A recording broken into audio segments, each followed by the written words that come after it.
making a connection with the title of this panel, generating meaning, mostly this expression, I would like to say my paper in this research in general is not so much about generate new text, new textual meaning, but about the meaning and the social and even economical relations that might be implied in this early 16th century. So we're talking about Marcus Musurus and the Aldine texts of the Septuagint.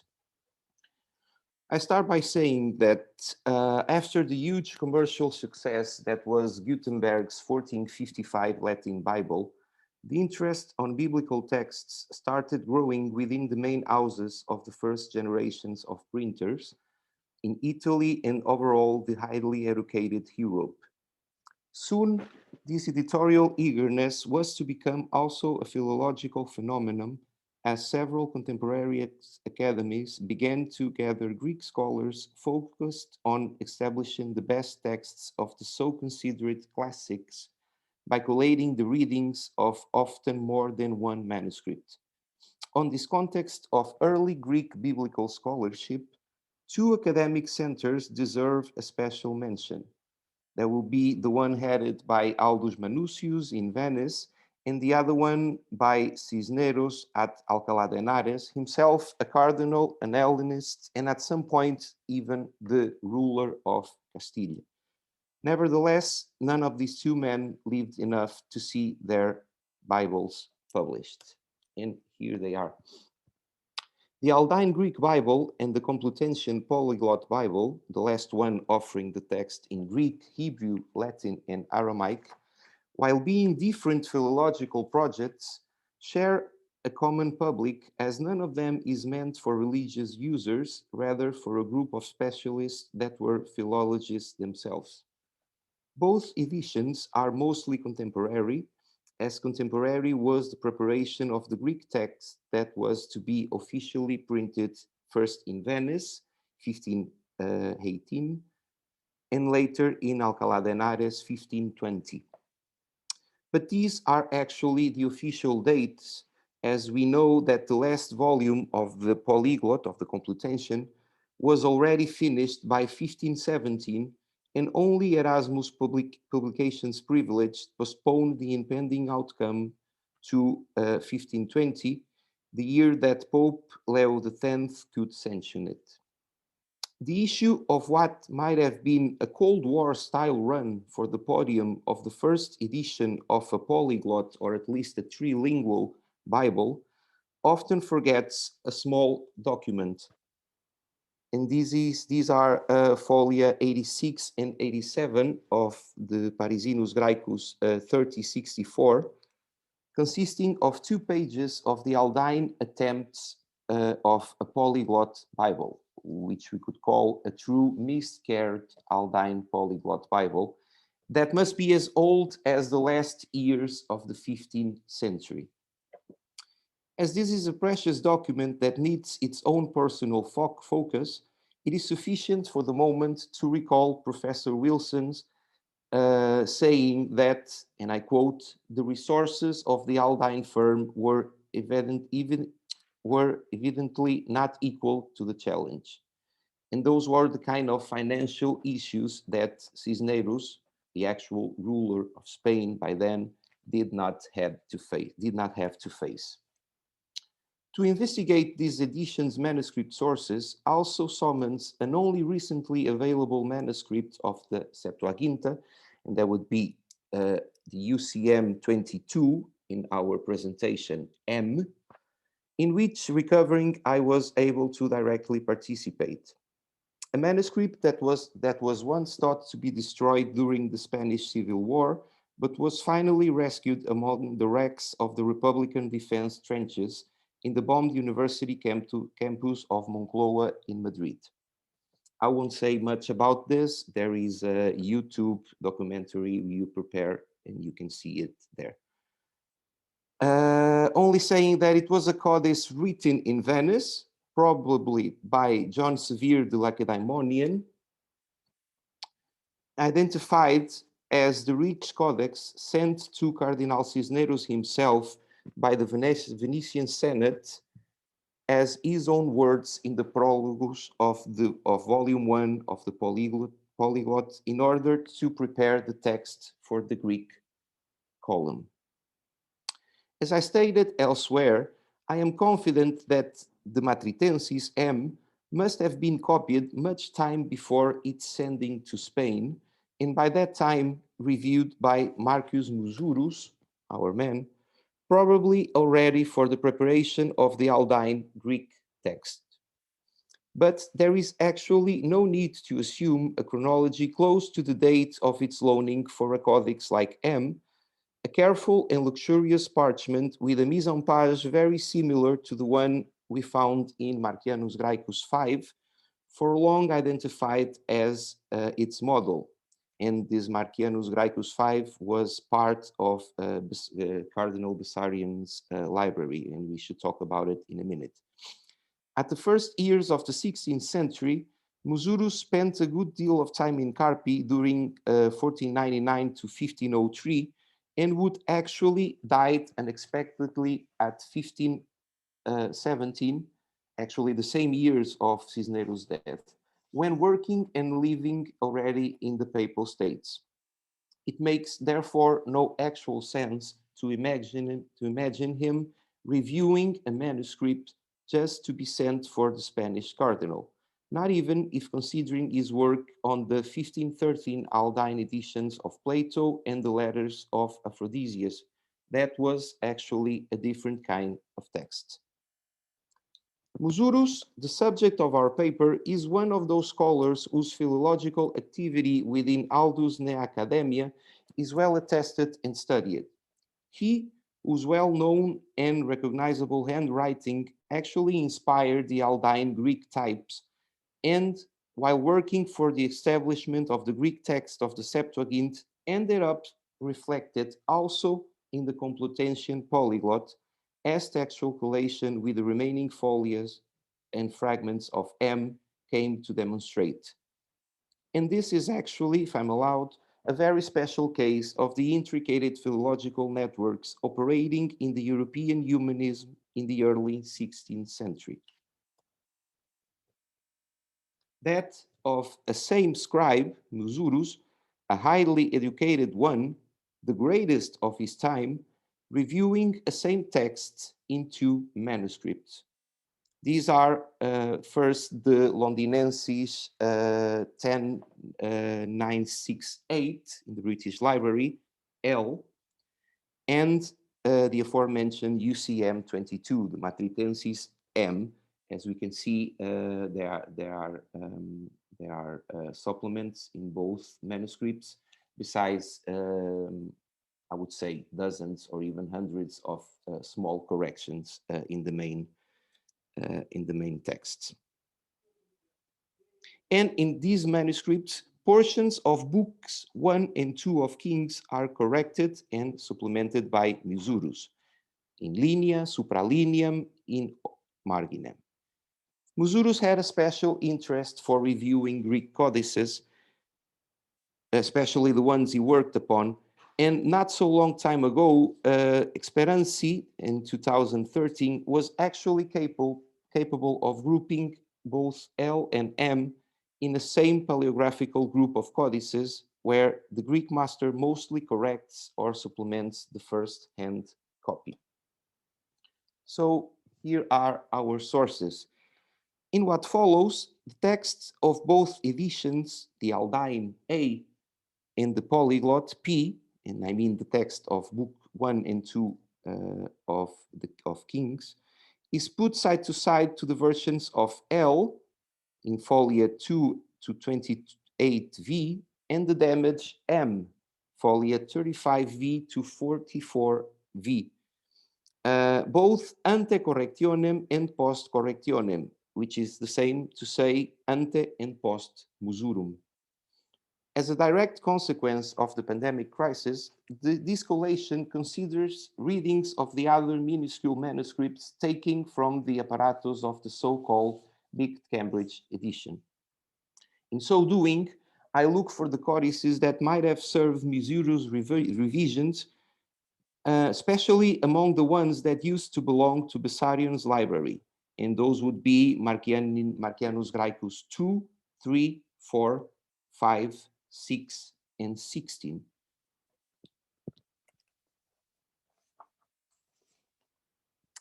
The first thing to acknowledge is that the editors of A and P, the Aldine and the Polyglot, as for this Book of Kings, seem to have worked primarily upon different textual traditions.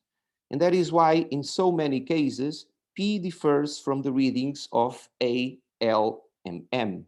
I mean, P has the polyglot as a different text when compared to the Aldine and the two manuscripts we are looking at.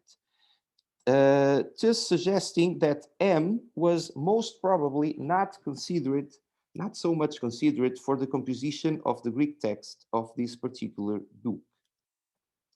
Nonetheless, as stated already by Revilla Rico in 1907, and Revilla Rico could see the manuscript before it was almost destroyed during the Civil War in 1907. He could see it.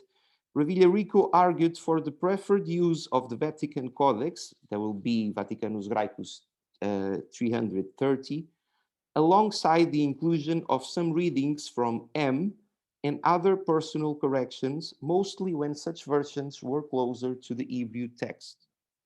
That is what he concludes from collating the readings of the book 2 of Kings, chapter 23, 1 to 5. In the Vatican manuscript, that would be B minuscule in the Cambridge edition and M with the text printed in the polyglot, underlying, and as you can see, some words where the polyglot diverges from the reading of its supposed primary source, the Vatican, and might have received the influence of M, the Matritensis. But if something seems obvious after first comparing Musurus' interventions in L and M, is that in spite of the lacunar condition of the last codex, the amount of improvements required by the copy of Kings in L, that would be L post correctionem, was larger than the one needed by M. So after the collation, we can actually find more LPC than MPC. While several text supplements added in margin by Musurus are found also in M, his interventions in this manuscript are mostly small additions or corrections in text. Once again, something that must not be due to the damage of the codex, as folia 42R, R2 with the outer margins preserved, seem to prove. As far as books 1 and 2 of Kings are concerned, Musurus actually believed that M, the Matritensis, must have already a better first-hand text. Still, while several cases confirm the relation LPC-M, that will be the cases when L, the Londinensis, needed for correction, the opposite LMPC is also frequently found. And by this, I mean that while the number of corrections and supplements in L is clearly larger, many cases of Musurus' intervention over M are also proof of a close and rigorous revision of both codices and the Matritensis in particular.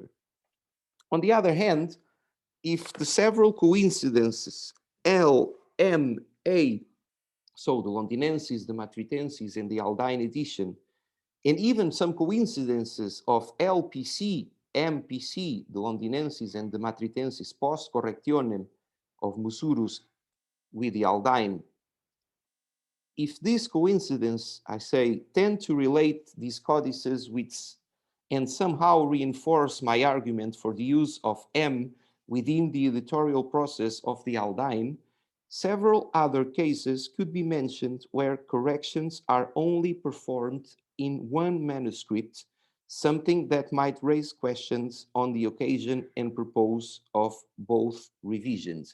I mean, at some points, and not so few, um, um, the final text post correctionem is actually different in both manuscripts reviewed by the same scholar. I rephrase, could Musurus have reviewed L and M in parallel, or even use M, an older and careful parchment, as one of his sources for the revision of the Londinenses and the actual composition of the Aldine text? While no answer, sorry, yes, while no answer can be provided for question number one, question number two gets a negative answer by means of the several cases within the pattern LACM. I mean, cases where the Londinensis was corrected differently from the readings in M that in so many cases ended up being not corrected. In relation to Musurus manuscript sources within the Marchiani, and this is the work that is still running, that I'm still working on, because I'm waiting for some manuscripts, and of course, until very recently, I wasn't able to travel to see them. In relation to Musurus manuscript sources, cases like those of 2-2014, as you can see, 2-2024, 2-2116, and 2-22-5 seem to exclude Marcianus Graecus 3, and there will be Y in the Cambridge edition, from the run to be one of Musurus' models, as of course the reading post correctionem is different from the reading we find in this Marcianus Graecus 3, and other cases like 2-18-12, in this case only one, but I'm sure that there are plenty more. Some cases like 2-18-12 also exclude Marcianus Graecus 4, and these are the Marciani that actually copy the books of Kings, books 1 and 2 of Kings. This, of course, is something only a full collection of the Marciani 2, 3, 4, 5, 6, and 16 can confirm. Even so, it would be fair to assume by now that Musurus used for the particular case of Kings either Marcianus Graecus 2, 6, or 16, the ones that might have offered him with a full version of the text to collate. I obviously exclude Marcianus Graecus 5 by means of the collation of M, its supposed son. The Matritensis is known to have been copied from Marcianus Graecus 5, and the above mentioned examples of LACM. I mean, the examples where the Matritensis as M as a reading that corresponds to the reading of the Londinensis before Musurus' correction. It is well known by biblical scholars that those who prepared the text for printers could, and often did, change their manuscript sources. A scribe could easily add to his desk a codex for copying a particular book absent from the ones he was already relying on, or even just search for different readings in other codices to collate the text that was to be printed. In fact, still nowadays, can textual criticism be done any other way? Aldo and Musurus are both very straightforward on stating that very methodology. Therefore, often a hard to establish network of codices is implied. A network that has to deal with textual, of course, but also paratextual data, an issue on which L and M are paradigmatic in so much as Musurus is concerned. The case of a same text corrected and supplemented by a same scholar in two manuscripts paleographically related, like L and M, deserves to be noticed and advertised as an example of the highest Greek philology being practiced in Italy and Spain, and between them both, in the early 16th century. The recent restoration and digitization of M, more than opening any doors towards an improvement of a so intricate text as it is the Septuagint, offered the world a new material example of the beginnings of modern Greek textual criticism. A codex that only makes sense within a network of other codices and two editions of the Greek Bible. Well, actually, maybe three. Thank you very much.